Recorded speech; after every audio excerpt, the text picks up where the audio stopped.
Amis internautes, bonjour et bienvenue sur la revue d'actualité de ce vendredi 10 mai 2019. Le gouvernement de la rupture, depuis le début de son avènement, a fait de la lutte contre l'impunité son cheval de bataille et n'entend pas s'arrêter en si beau chemin. Et pour preuve, différentes sanctions sont attendues dans le rang des auteurs des actes de vandalisme qui ont eu lieu après le scrutin du 28 avril dernier. L'informateur nous informe que les interpellations continuent et de grands responsables sont convoqués par la police. Le journal École précise que certaines autorités ont été citées et convoquées dans divers commissariats pour les besoins des enquêtes, en l'occurrence Saka Fikara. L'ancien député de l'Assemblée nationale a été écouté ce jeudi 9 mai 2019 au commissariat du 5e arrondissement de Porto-Novo. L'événement du jour, quant à lui, révèle qu'au sujet des cas opérés lors du scrutin du 28 avril, il a été remarqué de la drogue dans le corps des manifestants.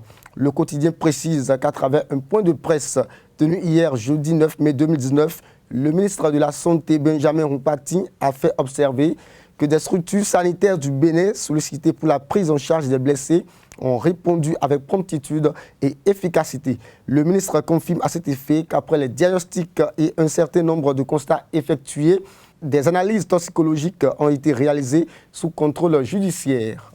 Les prouesses du Bénin continuent sur le plan continental. Après avoir été nommé au premier rang en production cotonnière, le rapport de l'Organisation des Nations Unies sur l'indice du bonheur classe le Bénin à la 6e place des pays les plus heureux de l'Afrique subsaharienne et à la 102e place à l'échelle mondiale, affiche le Béninois Libéré. Le quotidien indique que le Bénin progresse de façon rassurante car étant 155e en 2017, 143e en 2018, il s'est hissé à la 102e place en 2019 et ce malgré les tensions post-électorales du moment.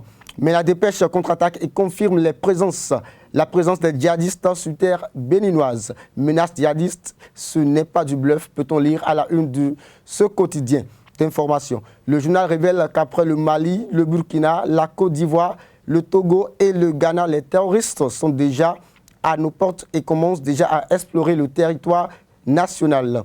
Toutefois, ils devront s'attendre à un accueil des plus vigoureux de la part des forces de la défense qui leur promettent la misère, rassure toujours le quotidien La Dépêche.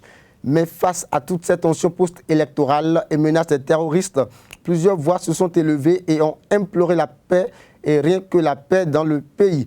Et c'est le premier quotidien privé du Bénin Le Matin qui affiche à sa une troubles et violences observés dans le cadre du processus électoral 2019. Les élus du Septentrion disent non à la violence. Le quotidien précise qu'à l'instar des têtes couronnées, sages et notables du Septentrion, les élus locaux de cette partie du pays ont aussi lancé un appel à la paix et à l'unité nationale ce jeudi 9 mai dans la commune de Djougou. Le quotidien Le Meilleur ajoute que face à la situation sociopolitique tendue au Bénin, Claudine Prudencio appelle de tous ses voeux à la paix et au dialogue. Pourquoi nous enfermons-nous dans un carcan d'égoïsme et de tolérance qui nous rend aveugles, s'interroge-t-elle. Pour finir, l'événement précis nous renvoie vers le nord du Bénin. Suite à l'enlèvement et aux meurtres qui ont eu lieu dans la Pandjari, le gouvernement n'y est pas resté muet. Le journal informe que le ministre de la Culture, Oswald Romeki, est descendu sur le terrain pour s'enquérir de la situation. Des échanges sont donc attendus entre Romeki et l'administration du parc, toujours pour favoriser la poursuite des enquêtes. Voilà qui vient mettre un terme à la revue de ce matin. Merci pour l'attention et bon week-end à vous.